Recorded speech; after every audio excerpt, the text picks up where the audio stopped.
Morning all. I've seen others do this, so I thought this might work.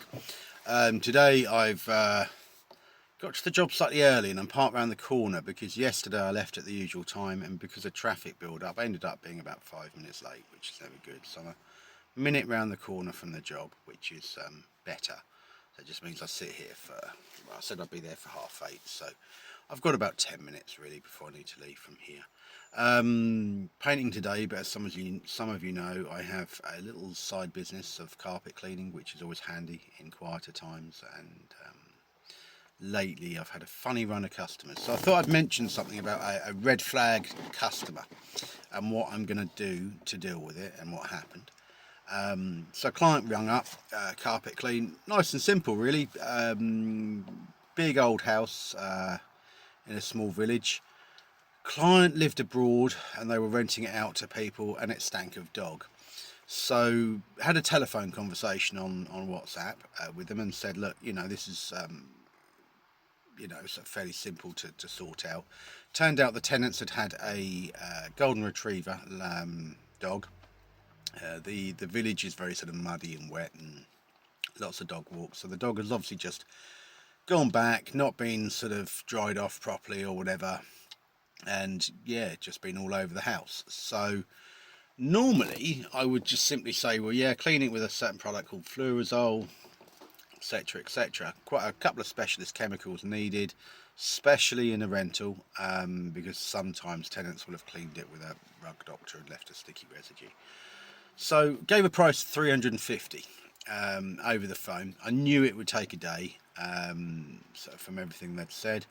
So that was based on obviously the extra chemical I've got to get, a bit of the travel, the fuel to get there. Probably out of that 350, I would have actually had in my pocket 260. But then the carpet cleaning side, you've got to allow sort of probably £40 a day really for machine upkeep and other bits and pieces. So might have got about 220 actually take home, obviously tax, national insurance and everything off that. So not great, but okay. Customer said, yep, great, etc., etc. We'll go, likely to go ahead.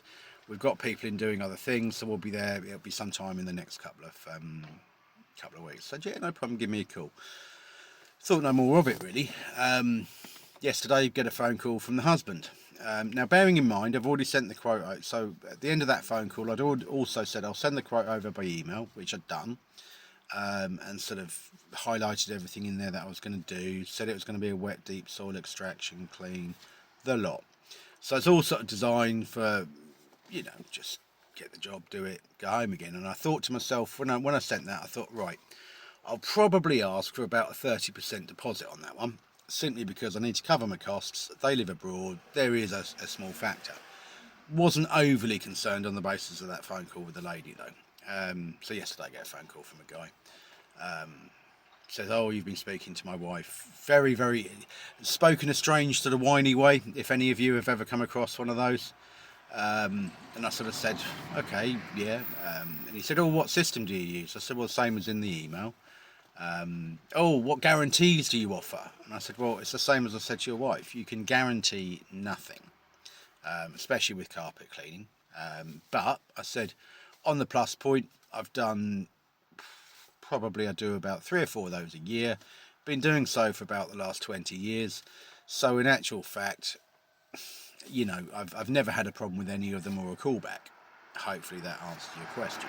But I'm not prepared to guarantee anything because you just can't. Anything can happen. So he goes on. He says, oh, and what was the price again? And I said, well, 350, same as in the email. And I'm thinking, has this guy even read the email? Has he even spoken to the lady? What's going on here? So I said, oh, okay. So he then says, oh, and when can you do it? And I said, well, being honest, a few extra jobs have come in. You're now looking at towards the end of next week. Oh, okay, that's fine. I'll get back to you. Now, he's obviously ringing round looking for prices. Probably feels that's quite a high price. Probably they can't claim off the tenant. I don't really know what the crack is. So kind of based on that, that's a slight red flag, because you've got a couple living abroad. Very hard to reclaim your money and start a small claims action if you wanted it. Obviously, you've got husband and wife who aren't communicating. The husband's ringing up and asking the same questions as the wife, which suggests they're arguing or whatever. So I left it there. Time for a fag. I left it there with him, and I said, right, okay, I'll wait to hear from you. The minute I do hear from him, and he instructs me, I'm simply going to say, if it's him, I'll just be very polite and say, right, I need all of it up front. And I'll sort of send you an email and an invoice and everything like that. And I'm well known locally. I always attend a job, don't rip people off, etc., etc. Hope you like the brewer's hat, by the way. If the lady rings me up or tries to instruct me, I will simply say, yes, that's no problem. I had a phone call from your husband, a little bit worried and a little bit concerned actually. So I'm going to want all the money up front. I will be there on such and such a day and do the job, and that's fine, and I'll leave it there.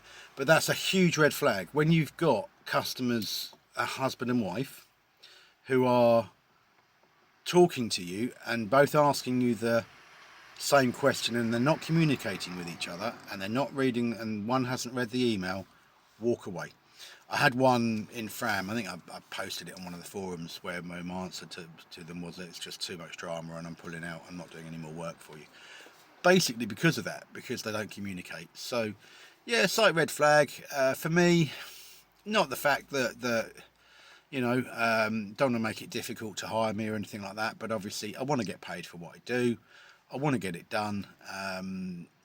But I don't really want to have all the hassle of trying to reclaim £350 when probably out of that is my bit of that. It's going to be 220. So what's the point? Absolutely, what's the point of yeah. But yeah, these people are out there. I'm finding at the moment that it's mainly landlords I get the red flags from. Last landlord I did a job for had to walk off because of false accusations of us blocking the drain, which was just ridiculous. So yeah, but yeah, hopefully that helps someone with red flags and just changes your thinking. Yeah, we all want a £350 job. We all want it. We all want that coming in.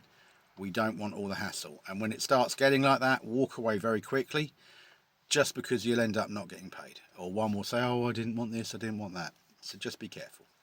Hopefully the video is good. Bit of a new format for me. 7.5 minutes now, so I'm not sure if it's too long. I would appreciate some feedback, but you know, I do try to help others. All right, have a good day. I'm going to have my fag. And then crack on with a rather tricky painting job, which I'm going to enjoy. And I have 5 minutes. Bye, guys.